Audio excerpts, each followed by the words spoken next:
Now it's time for Straight on the Point with Jesse T. from some undisclosed location somewhere in the world.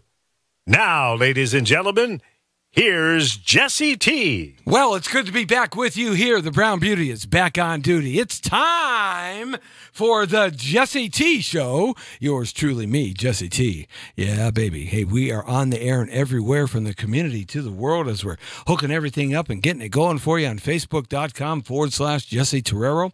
We are already broadcasting live here and podcasting on Facebook.com/The Power of Voices. And we can't forget about our global radio network on The Power of Voices. That's www.thepowerofvoices.com, as well as Instagram Live, which we're booting up right now. Just got a little bit late at that. I had to go and get some cool water because it's a hot day in Southern California today. My goodness, some parts of LA are over 100 degrees, and down here at the ocean front, which we are near here in Los Angeles by Marina Del Rey, it is rolling in about 75. So it's a beautiful beach day. Just another beautiful, attractive summer holiday here. Hey, good guess. Was that a good guess, right? Yes, that's weather with intelligence. No, it's just living in California for so many years, you kind of know what it is. Yeah, man, I tell you, man, it's so consistent here. My family just came back from Chicago, a big Spartan race. My son placed in the 50s. He upped his level by 15 spots over his last race in mud, up black Illinois farm dirt mud. You know what that looks like, right, Lee? I mean, that's rich, deep. We don't have that kind of mud here in California. That's that, and he up to his hips running, 9 miles.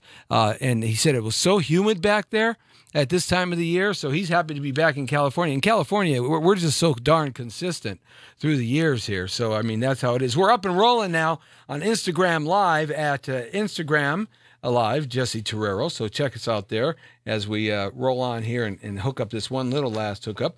Let's talk about Twitter and LinkedIn. We're there, as well as we get out on Blogger and Tumblr. And we are also on Google Plus and Pinterest and a few other sites there. Just about everywhere you can Google us up and check out the show in so many platforms. But we are here live in person at 5 right here on the Jesse T Show. And I have something new that I'm starting here that I thought would be really interesting to do. Because, we look at TV, all this fake news media. I don't care what side of the fence they're all lying to us in one form or another for whatever agenda they want to, they want to excel. But we have people out there that don't have this alphabet soup. They're not a doctor. They're not a ex-CIA agent. They're not secret agent men and government officials, retired or current. All these people they have alphabet soup in front of their name and behind their name.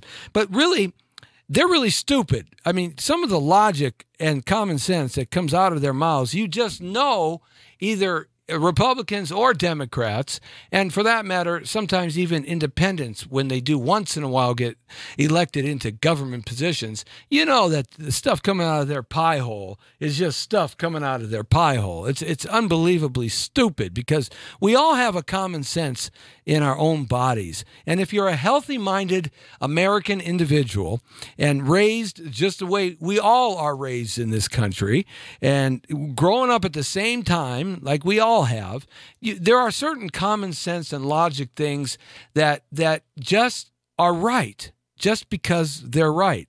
Even though the government and big corporations and banking and insurance companies and the fake news media want to twist it all around for their agendas, especially attorneys. They love twisting things around.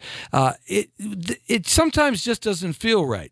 So I've always said the smart people in America are the people that go to work every day, that are professionals or they have a trade. They take care of their families. They buy houses. They put their kids through college. They suffer the consequences of poor decisions and reap the rewards of great decisions. And we're all the same, really, in this country. We all have the same challenges and issues, maybe at some degrees differently for each other, given our circumstances.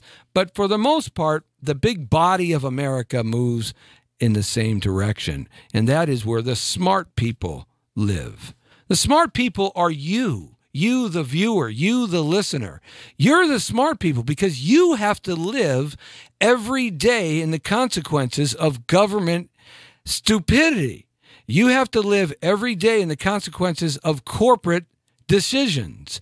You have to live every day with others governing and directing you through the fake news media because we just don't read enough in this country anymore. But that's another topic.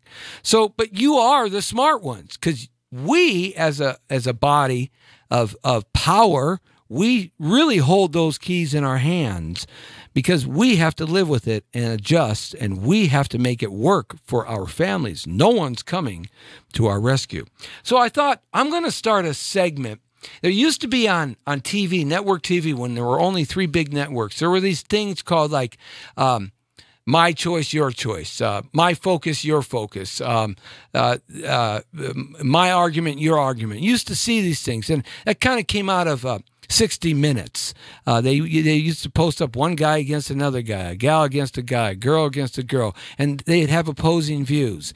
And I thought that was so captivating to me as a kid watching that because I actually got to see 2 different points of view and come to some determination at some point of what I thought at that time. So I think I'm going to do that. I'm going to start doing a program, a segment of my show here, the Jesse T Show, where I'm going to bring on somebody who has a very interesting and appealing point of view about things that are certainly perhaps different than my point of view, who has an opinion, who's smart and intelligent, who has to live in this society, who has to take care of their family, female or male, who has the same life struggles that we all have, and is educated and a professional or works very hard. And I thought, I'm going to take this to the real people, the people in America that have something to say,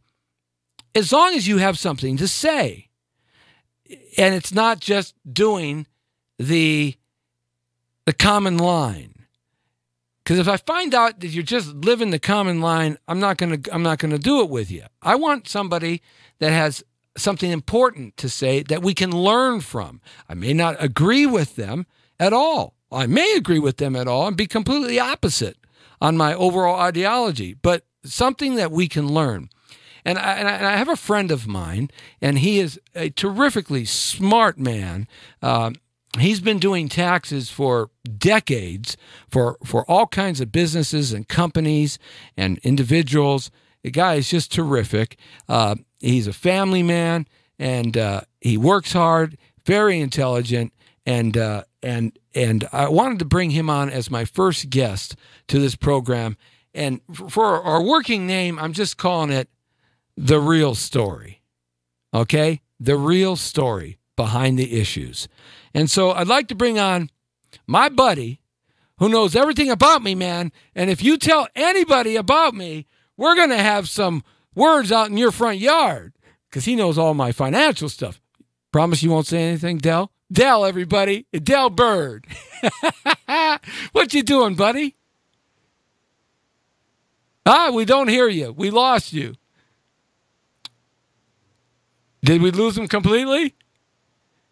Not coming through. I don't know if he changed anything. Oh well, let's see. We're gonna try to plug this. There.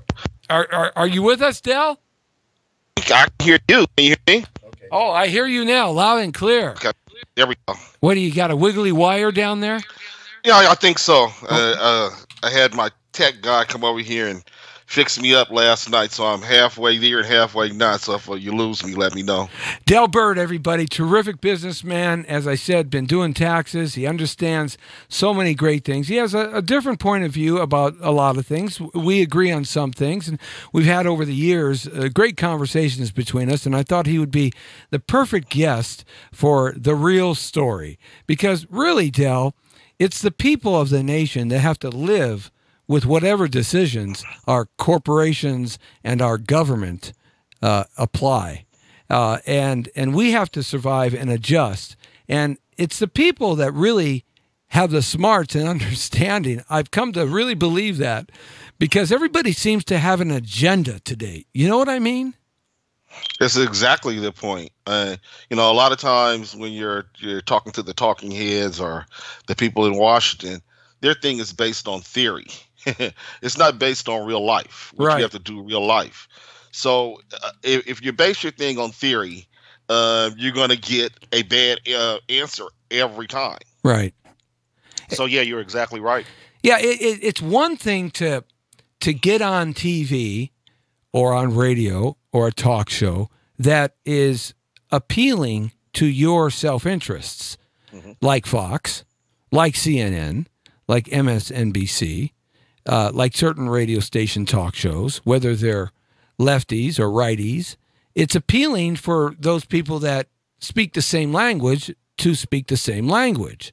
And unfortunately, in our country today, the dissenting or the opposite of whatever that appeal is always ends up in a shouting match when these two individuals or these two entities touch each other. And it never used to be like that, at least in my adult recollection of my adult life. There used to be more of a discussion rather than a name-throwing, like they did with the Red Barn when Sarah Sanders was there. They ended up throwing rabbit poop and chicken poop at the Red Barn, the people that were out there yelling and screaming at her. And, why has it become like that, Del? Why have we got to the point that all we seem to be able to do as people is argue like that? I think you hit it right on the nose there. It used to be as individuals, we would have conversations about different topics, whether you agree with somebody or disagree with them, doesn't really matter. But we've become so polarized in the last, couple of decades, for whatever reason, that anytime something happens, there's a problem, each group just runs to their corner. So all they're talking to is themselves. It's an echo chamber. And when they have to talk to the other side, all they do is scream at the other side. They're not hearing what they have to say. So you'll never be able to see the other person's perspective. People are not the same. Your life, the way that you live, is not going to be the same life that somebody else lives. So your perspectives are different, which means the way that you approach life is going to be different. There's nothing wrong with that. That's what makes America. Diversity is what makes America. But there's a level of respect that everybody should have for just the basic institutions and the basic conversations and ideas that somebody else might have. Exactly. And now you and I, over the years, we end up on opposite sides of an idea a lot of times. And our conversations aren't like church conversations. They get they get a little rambunctious and a little outrageous, but we always end up leaving as friends and learning a little something from each other. And we've lost that in this country. And I hope to be able to, with this particular part of the program, bring some of that back, that dialogue, in a way in which that's just not yelling and screaming. Maxine Waters is a perfect example of what is happening right now, and her fiery message. Just today, this afternoon, somebody dogged her down with a camera and was asking her about her fiery message, and she even said some disparaging things to that person rather than to stop and discuss. Now, whatever you believe Trump is or is not, and his cabinet is or is not, it really doesn't matter whether you're for him or you're against him. It doesn't make any difference. You don't call for the public to raise up any kind of social disorder like that and disrupt people who are just doing their job. Well, I've looked at the last week or so with the Sarah Huckabee Sanders and Maxine Waters, and that's a perfect example of what I'm talking about. Is, public dissent and protest is part of America. There's nothing wrong with it. But when you go too far to make it a straight personal thing, that's when you go too far, and that's when people can get hurt. Now, here's the reality of it. I watched Maxine's Water. She's a flamethrower. She's from the district right down the way here. She's a flamethrower. She feels very upset about some of the things that are directed towards minorities from this administration since the beginning. And I tend to agree with her with some of the things that, that are not cool with this president is how this president is getting down towards minorities. But I don't agree with her tactics. I don't agree with the way that she thinks that she's going to handle this. So when she goes into a crowd and then she incites this crowd by saying, hey, let them know that they're not welcome here. Let them know that if you support this administration, that you're going to hear from us. Okay, there's a way to make those people like Sarah B. Huckabee Sanders understand that. But when you are actively trying to find her in a restaurant and then yelling and screaming at her, the next possible thing that can happen is something that we might not want, a tragedy. So there's a way that you can do it, and there's a way that you cannot do it. And Miss Maxine's Waters, even though what she said was technically correct, you can't do it as in that volume, in that excitement volume, in that anger volume. The argument is that, well, Donald Trump tweets out the most hellacious tweets and calls people names and bullies people like that. Right. But Donald Trump doesn't call out people to go and interrupt somebody's dinner, go to their house and stand out on the sidewalk with bullhorns, dog somebody, hunt somebody down. He's not eliciting that. She is. And that's where the problem for me goes wrong. Hey, you can say what you want to say. That's fine. I don't agree with a lot of her positions. I'm on the opposite on a lot of them. But you don't solicit people to hunt people down, to get their email addresses, to get people to release their home addresses. This is all public record for a lot of these officials. When they file to become a candidate, all that goes in public record. It's easily found by Google searching. I can't hide from anybody. I've been in the media so long in my life. People can find me if they really want to find me. So, you don't hunt people down. And that's the main difference. And that's the problem I have with Maxine Waters. She takes it too far. Yeah. But on the other end, though, Jesse, what you have to understand is that for every action, there's a reaction. So when you're the president of the United States of America and you make these personal battles on Twitter or any of the other feeds that he uses, then you're waiting for a bad reaction. If you believe that you're the president, if you know that you're the president of the United States of America, and then you're coming out and calling people son of a bitches and he hasn't calling said them that. names or however you want to say it, what do you expect the next person to do? They're going to at least do what you're doing. And when you ratchet it up and you ratchet it up and you ratchet it up is when you start getting problems. It doesn't fix anything.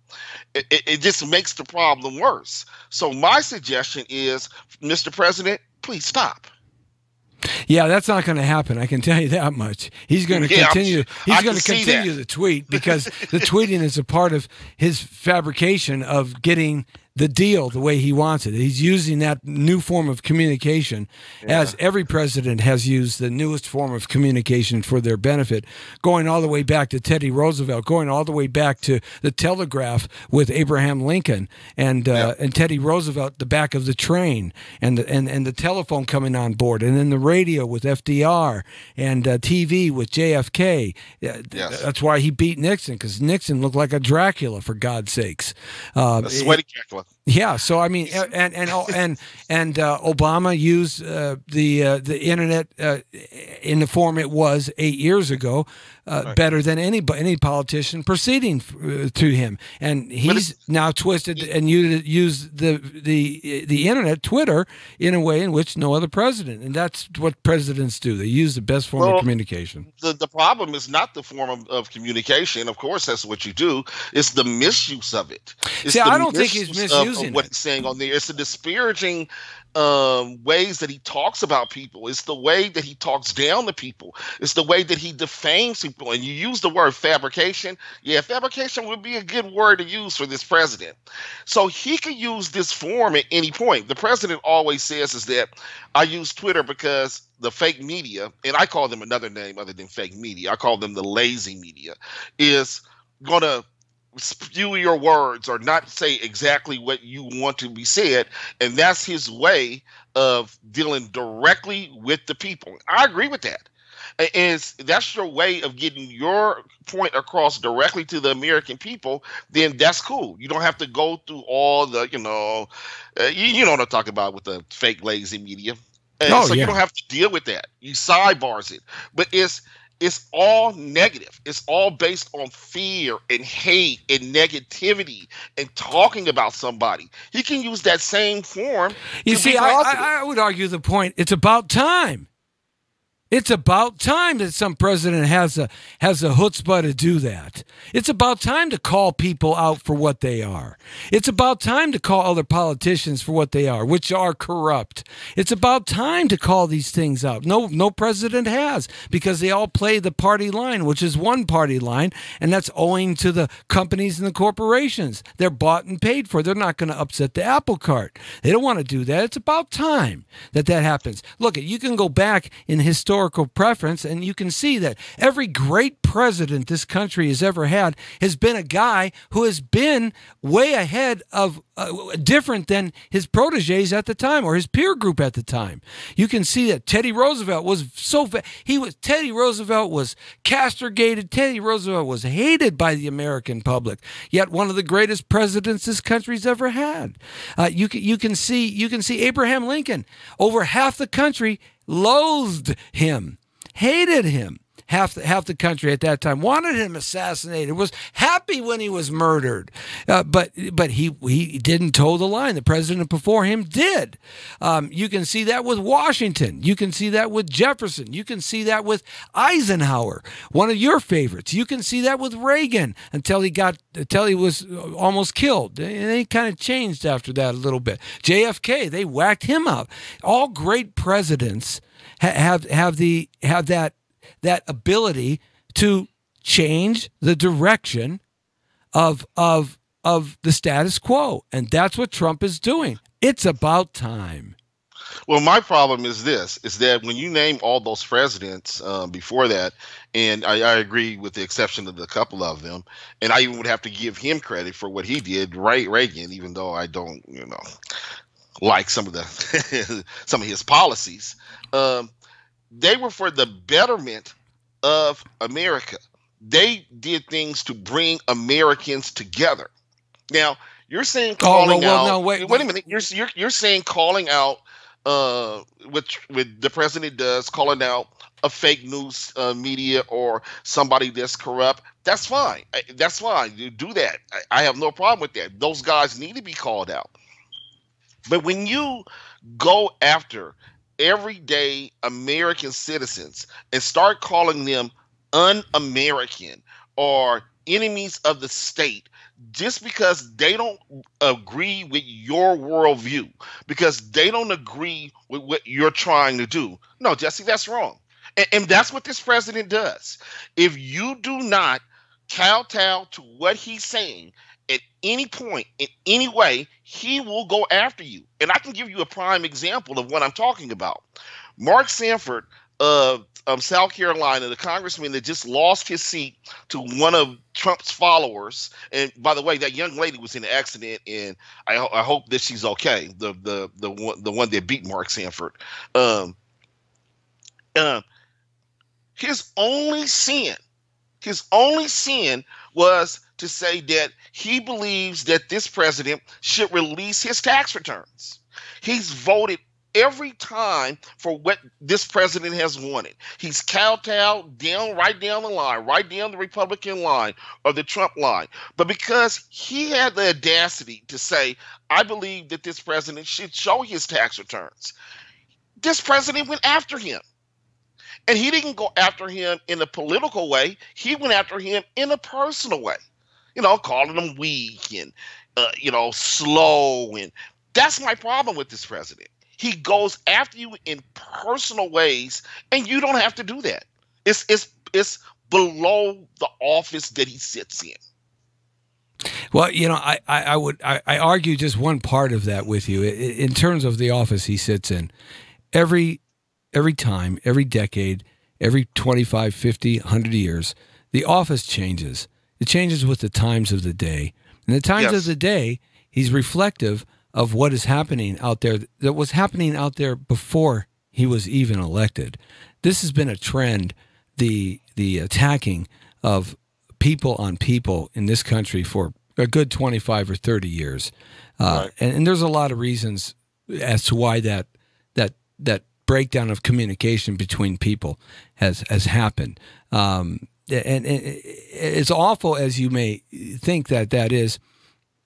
Look at Obama had his way of creating this mass hatred, this social breakdown as well.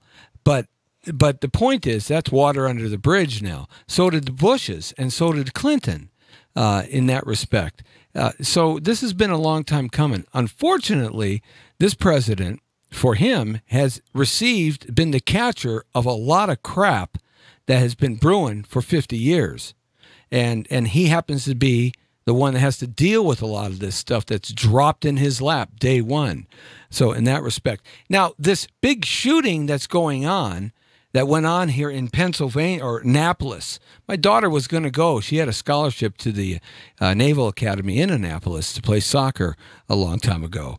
But she decided to go someplace else. So I remember we went back there to Annapolis in this county. This shooter walks in. He's a white male, somewhere between the ages of 20 to 39. I know that before the show started. There's probably more information that's come out right now. With looks like a pistol and several magazines. It doesn't look like he had a rifle. He walks in and he starts shooting. Did he have a rifle? He did. The last report I got was a pistol. He had some sort of long gun. He walks into the newspaper that has been around for over 200 years, one of the country's first newspapers, who was against the Stamp Act. This newspaper was there right from the beginning, and he starts shooting up the place. There's no apparent reason at this point. There's no love interest vendetta. They fired him. There was no subscribership issue that they knew of, at least before I went on the air. They didn't even know who he was because he screwed up all his fingerprints on his fingers on purpose, so they couldn't get his fingerprints. But they got him through a face recognition on his cell phone, the retina scanning that like Apple is doing now, and even Android is. I'm never going to do that until I have to. And they got him that way, and the FBI were at his house when we went on the air. Now, this guy, did he get his gun legally or illegally? He's a white male, okay? He shot up. Was he crazy? Was he on drugs? What did he have a reason for doing this? We don't know this, but we do know the other facts that I mentioned. But the big anti-Second Amendment people are going to come crawling out, especially CNN and MSNBC, those yahoos. They're going to come crawling out and saying this is why we should have a repeal of the Second Amendment, or really a redevelopment of the Second Amendment for modern day issues. And I'm totally against that. In California, we have the toughest, most stringent gun laws than any other place in the United States of America.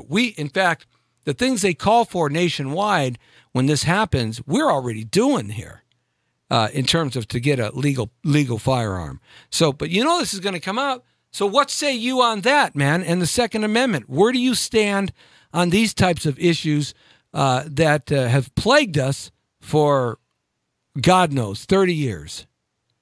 Well, as you know, and full disclosure, I am a progressive, and the way that the media tries to portray progressives on this issue is ridiculous. Nobody is talking about getting rid of the Second Amendment. That's crazy. Now, I have mixed feelings on this, and as far as the mass shootings are concerned, well, it is what it is. You reap what you sow, put it that way. And so I kind of tend to let that play out on its own, because here's the problem that I have with it. Having sane gun laws is not the same thing as abolishing the Second Amendment.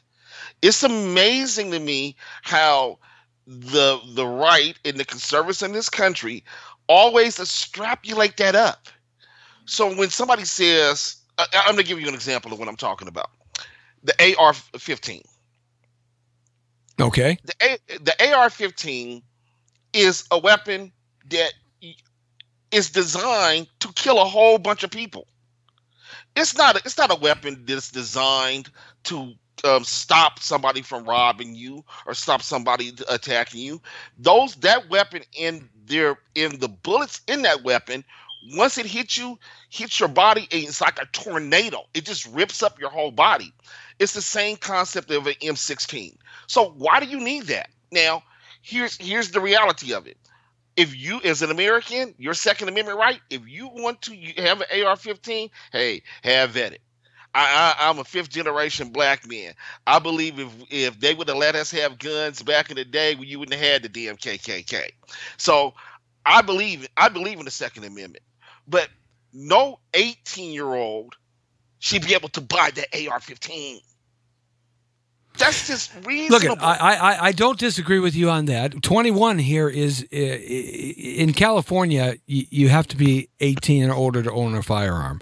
Right. Across the nation, you have to be 18 or older. Some states, like I believe Texas, and some states you can be 16 and own a firearm. I think Wyoming is one of them, and I think Utah is another one. I'm not quite sure, but there are half a dozen states or so you can be 16.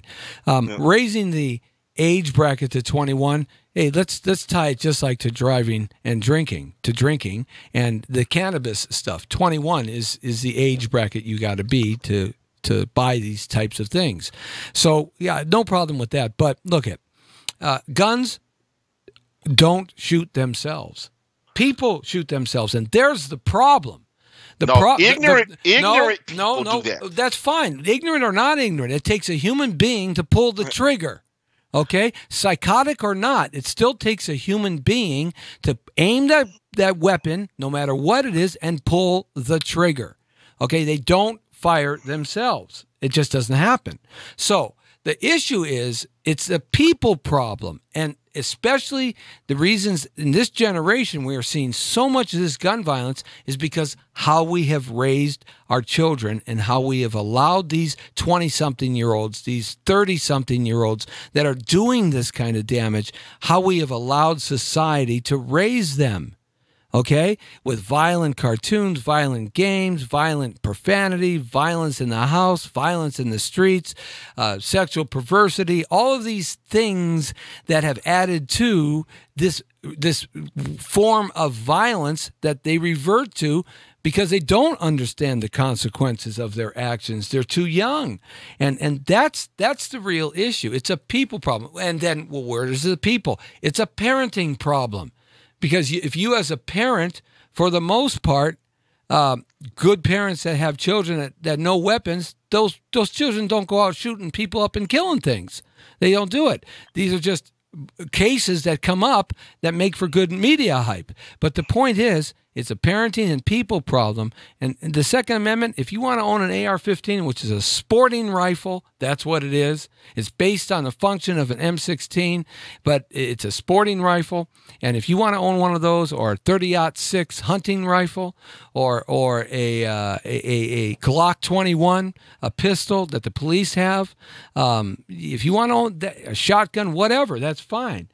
But that's the issue. So no matter what regulations you put into play, you're not going to stop people from being how they were raised. And that's the problem. That's why when we were kids, we didn't have these problems. People shooting up schools and stuff. That's one of the reasons. It's the raising of our children who are adults now, inheriting the world, are violent. Well, let me just add on two things to that. One is kind of, funny, and I guess a question for you, and then and another one is kind of serious. Where when I grew up, we did have those problems in the schools that I came from. Not mass shootings, of course, but gunplay was pretty prevalent there. Gunplay is still pretty prevalent in the inner cities, and it just amazes me that when we have shootings in places like Chicago or the inner city, and it's a black face behind it, there's no media there, there's no outcry. But as soon as it happens like it happens today, oh my God, it's an epidemic. And here's my problem with that, and this is a question to you. Me and my buddy, good buddy, 40 years I grew up with him, we always do this thing every time this happens. Shooting happens, he'll text me and then say, you go first. And we'll look at the story on the TV and we'll kind of get the particulars, where it's at, who got shot, because the media always holds that out like, to be announced later to keep you, tuned in before they release the person's name or, what their motive was. Did you kill him or whatever? And we'll look at it and then we'll go first and then we'll say, white male, ages between so and so, blah blah, and then he'll respond with a text going yes, or disagree with me and then go yes, it is white male, but it's between 30 and 39, and we'll go back and forth, and then when they announce what it is, whoever got closest to it wins $20. Now here's my question to you. This is what we don't understand. It seems like to me that all these shootings over the last 20 years, these mass shootings, are the same profile. Yeah. White male that is not adjusted in America, that's got some dumb agenda, antisocial, that hates a particular group for whatever the case may be. Why is that? Well, it's a population. It's a demographic thing. There's 250 million white or people that represent themselves as Caucasian in this country. It's a demographic. It's a statistical thing. That's the only reason, and it's an economic thing. Perhaps there's more money available to purchase weapons legally. It's not cheap. You might be able to purchase an illegal weapon. Bad guys always have illegal weapons. They're going to get them. They're always going to have them. That's never going to stop.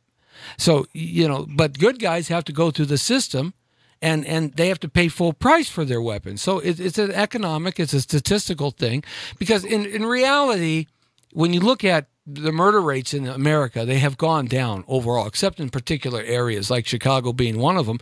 And most of the murder rate in Chicago is black on black crime.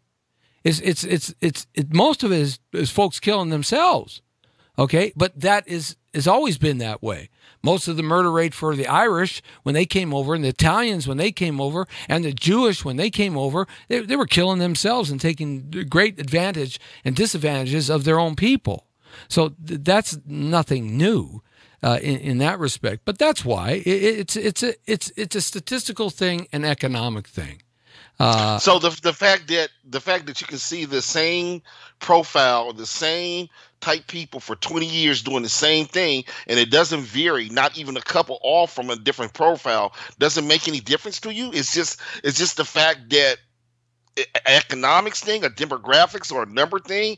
There's nothing socially that might be different in somebody like that. I will. Other races. Look, I've said this many times.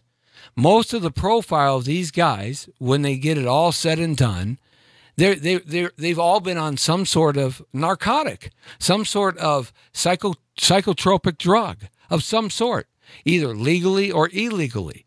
They've all been, some of them have even been under doctor's care, and somehow they've been able to manipulate the system and get more of the drugs.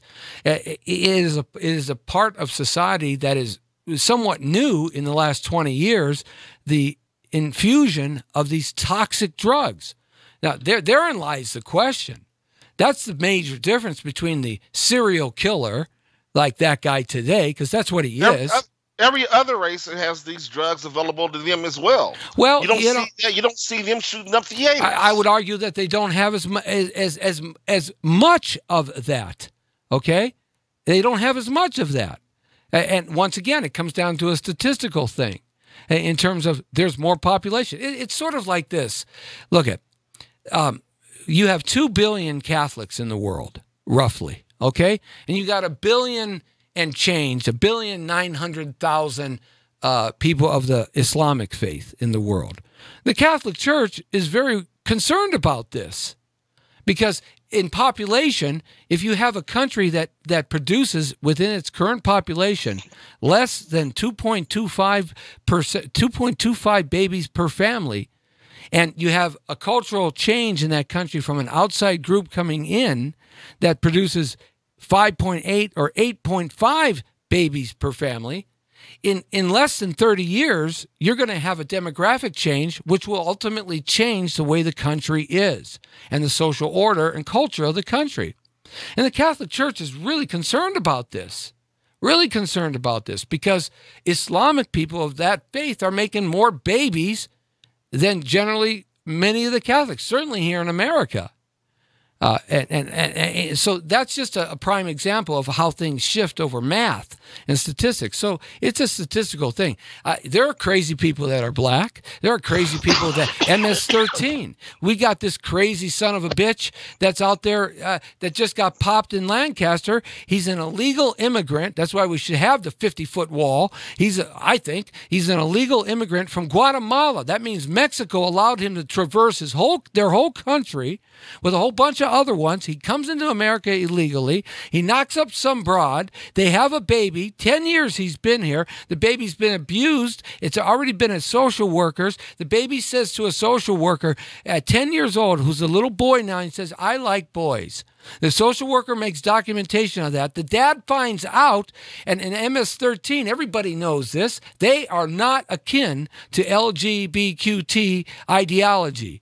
They do not like gay people. In Guatemala, if any of their members in prison are found gay, they chop their heads off and their arms off. They do hellacious things to them. Okay? So, could the father, who is an MS-13 known gang member, illegally in this country, find that information out and kill his son and abuse his son? Well, that seems the way that the picture's going. So I mean, look at these guys. These guys are euphoric with all kinds of toxins in their body, not just marijuana or cannabis. MS-13 is one of the biggest contributors to the trafficking of humans and drugs in the world. So I mean, look at. I in answering your question, I don't believe that it's just because you got a bunch of crazy that black people, brown people, or Asian people, the biggest demographics in our country today, and Caucasian people being the largest, but dwindling fast. I don't believe it's a matter of your ethnicity. I just believe it's a matter of numbers. But unfortunately, the bottom line is the Second Amendment is going to be attacked again because of this issue in that respect. I mean, yeah, well, the Second Amendment is not the problem. I laugh at either side, especially my side, when they do get a little bit hysterical about it. And then you have some far left people that would like to see the Second Amendment go away. But the vast majority of Americans, including progressives, support the Second Amendment, and that's real. So when you make it hyperbolic like that, where there's some things that could be changed to make it a little bit safer, nothing gets done. But like I said, before, is to me, this is generally one that, as black folks, we stay out of. Let's just put it that way. And I know for a fact that in Civics 101A tells me that if it'd be harder to get rid of all white people in America or all black people in America before you can get rid of the Second Amendment. It would never happen. You got to look at civics. It would never happen. First you have to have 3/4 of all states ratify this. Then it has to go to the Supreme Court and get overturned. It's not really overturned. And then the Congress would have to pass that into law. It would never happen. Imagine 3/4 of this Congress agreeing to anything. It could be Wednesday, and half of them would say, "No, it's not." Yeah, with this Congress and the Senate is even worse. This immigration bill that was supposed to be a bipartisan bill in Congress. Okay, one of the 3 bills that I think have failed now. They just failed in another vote, and so they did the second bill was a bipartisan bill sent to Congress that Democrats and Republicans both agreed to in some form and brought it to the floor, and then it failed. So the Congress will probably pass something. The Senate, though, once it gets to the Senate, forget it. They don't have the power to do anything. They're just going to filibuster everybody into oblivion. Actually, it's the other way around. No, the Senate. Actually, it's the other way around. The Senate is the problem. The Senate is the problem, not Congress. Congress will come to some sort of. They'll come to an agreement. Well, here's some fun facts. Or the House. In 2013, there was a very good bipartisan universal immigration bill that happened. It was tough on the border. It had big funding, more funding than this bill that just was denied had in there. But it had protection for the DACA folks, for a path to citizenship, and that's the problem. And then it's not the problem because 11 million. wait a minute. It's not the problem because Trump said, yeah, okay, we'll give you a path. He acquiesced to that away from his base for the 11 million people to have a path to citizenship. And they're pissed off at him over that. That's why he's on the road doing these rallies because of that, because his next big agenda for him is going to be this wall and the immigration thing. That's going to be the next big agenda for him. It's what Mr. Trump says, and then is different a little bit from what he does. Yeah, but it's a fake news media projecting what he says and not really projecting what he's doing.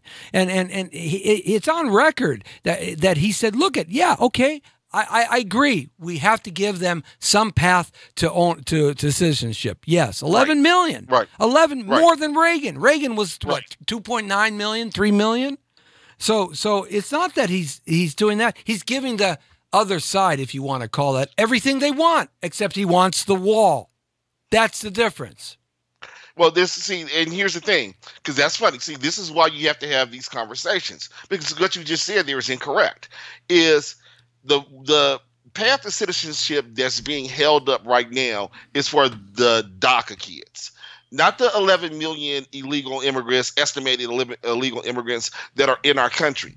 That is a problem that this small Freedom Conference caucus in the House has.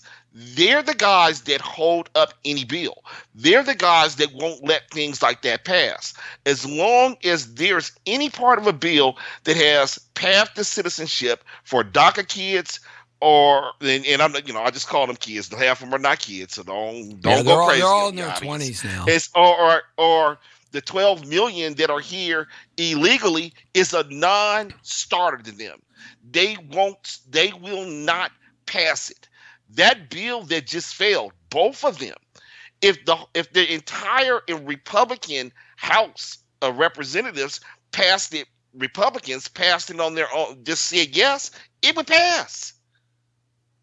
So their problem is not the Democrats on the other side. Their problem is their own hardcore caucus.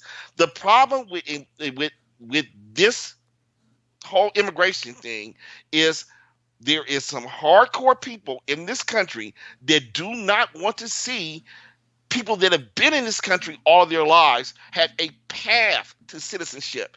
And if you look at that 2013 bill that the Senate passed it. Paul Ryan, not Paul Ryan, but the Boehner before him. Right. He did. Yeah, he didn't have the courage to put it on the floor. Yeah. He didn't even put it on the floor because it would have passed. And if you go back and look at that bill, the Congress and the senators are just cowards. When you go back and look at that bill, that 2013 bill of comprehensive immigration, go to usgov.com Senate and go read that bill. That bill is way better than any bill that's here, and especially for border security.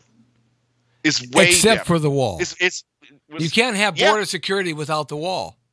You can use that money any way that you want to use it. You can't. You have the primary function. That bill does not specify that there's going to build a wall, and you have to have a wall. Plus all the other high tech stuff, the drones, the increased border patrol, the guys on horses and in 4x4s, and the working with the Mexican corrupt government who makes a tremendous a lot of money coming with these immigrants coming out of Guatemala. Raising the pay rate of those hardworking border control agents down there that only make 75% of what an actual agent, any other federal agent that does their job down there. They make 75% of what another agent that does the same job that does there. Maybe start by raising that, and not increasing it to be more than what a regular agent is. I totally agree with that. Wait a minute. How about giving those agents' families some incentive to move to those areas because their spouse is away for months at a time in no man's land? Yeah, I agree with that. I agree with that. About the wall is no man's land. But you got to build the wall. You keep saying that. You know, you got to build the wall. You got to build the wall because the wall is a symbol. It's a symbol that says you can't come in here illegally. Stop. Hey, look what they did in Israel. They built a wall, and instantly the bus bombings, the cafe bombings by the Hezbollah and all that instantly stopped. They don't have that anymore. Okay. They stopped the temporary problem, but they created another bigger problem that's going to eat their asses up in about 20 years. You gotta keep the bad guys out, and having a barrier, a physical barrier, plus all the other things you mentioned and that we discussed. Absolutely, I agree with that. But when they start chanting "build the wall" with this coat following starts talking about build that wall. We all sit back and I'm gonna tell you what we do. You want a different perspective? Let me tell you a different perspective. Is when we hear them build the wall. It's so funny because they only know two sentences. It's like the roof is on fire. Well, yeah, of course, man, because the American public has been dumbed down over 50 years.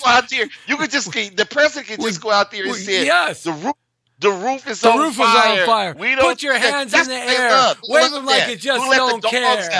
Right. So when we see we go to these rallies, this crowd starts going. We are a slogan-based society, man. Branding. We start going the roof is on fire. Right? We're branding society now. We're slogan based, man. The advertisers in New York or wherever they're at now, they finally got us, man. That's right. Yeah, Coke, right? I'm a pepper, you're a pepper, we're all Dr. Pepper, right? McDonald's is the place to be.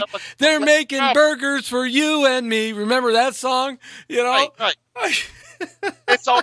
my point being, it's the simplest way to think of a complex problem. So when I say it, like I always say to you, it's like build the wall, and I always go, which wall are you talking about? Are you talking about the wall that Mexico was supposed to pay for? That wall? They're going to pay for it one way or the other. Are you talking about the wall that's already up there that is not? It's not the greatest wall in the world, but it's easier to repair that wall and update it with new technology. No, that wall's falling apart, man. You can't repair a falling apart wall. Man, I got fences around property that I've had to tear down the fences because adding to the existing fence just makes it weaker. No, you got to build a higher wall. And then wait a minute. There's an argument that says, well, if they build the wall, you see these things on Facebook and Instagram. Well, if they build the wall, then they have a bigger 4x4 that goes over the 30-foot wall, right? Right, or taller ladders, right? Well, then build the wall 100 feet high. I don't care. Right. Well, but here's the thing: the wall itself, and we laugh at this because I'm for building the wall. Trust me, I'm telling you.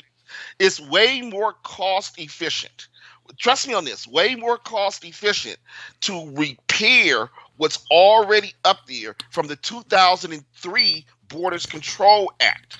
But the wall itself is not the problem. It's only $25 billion, man. For the Rio Grande. It's only $25 billion.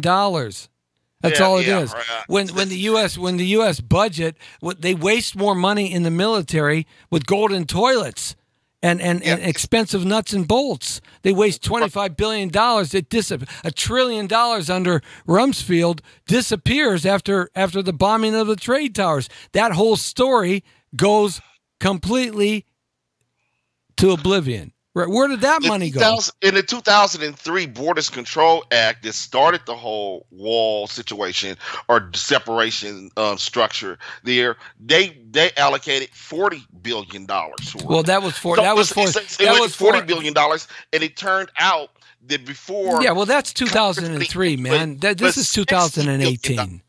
For the wall itself is $25 billion. Things are more expensive. Jesus, I go to Dunkin' Donuts and I buy a goddamn jelly donut, man. It's like $2.25 now. I thought you would say it's $25 billion. That would have been funny. But the thing is that I just wanted everybody to get this straight, because I think I represent a lot of what progressives already think, and we live in Cali, so nobody understands it more like people that live in Cali. Oh God, I understand it. Or Texas. So I don't need somebody in North Carolina trying to tell me about what the hell is going on down there. You're clueless. You're looking at Fox News. They're showing you millions of people coming through here, and it's a damn lie. But my thing is this: nobody is against us border security.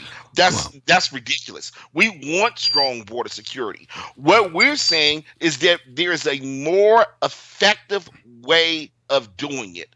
The wall is just a metaphor to make and I'm just going to put it out there, white America feel safe. But it doesn't matter if you feel safe if you ain't safe. Well, wait a minute. Wait a minute. Are you saying that Latino Americans or Hispanic Americans and Asian Americans and Black Americans don't have a right to feel safe too? No, but we. Why do you target white Americans? You put it out there. Why do you target white Americans? Because we're not the ones hollering, build the fucking wall. Yeah, you are. There's a whole bunch of black men and women in America that want the wall built. No. Yes. Let me explain this again. Is we are for real border security. We are for, and I can give you a list of things that we need, and building a wall diverts what actually is needed to have security. Okay. Well, we don't want the get to your point, because we're running out of time. Okay, we don't want the image of safety. We want actual safety.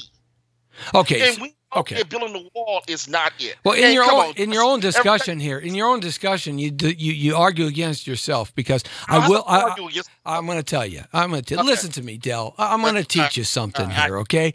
All right. Just listen to Papa T here. All right. All right. Check it out. All right. Look it.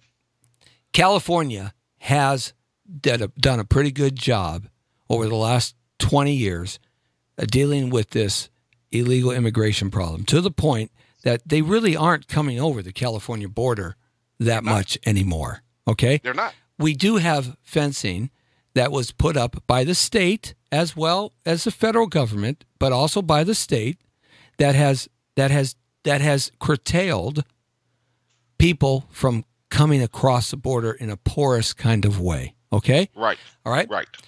In places like Arizona and New Mexico and Texas, there are hundreds and hundreds of miles without anything. The Rio Grande River being the biggest stretch where there's nothing, where half of the Rio Grande River is Mexico and half the Rio Grande River is America. Okay? You're not going to build a wall in the middle of a freaking river. Okay? Yeah, well. All right. I don't think so. No, you're not. You're not. That's ludicrous. Right. Unless you got alien technology. I mean, and it better be legal alien technology. Damn it. But here's the point: you argue against yourself, because in your own argument, you agree with my statement about building the wall. Here's why. Because in California, whatever type fencing that they have hodgepodge together, new and old, reinforcing, etc., that has participated very, very highly in repelling people from coming over.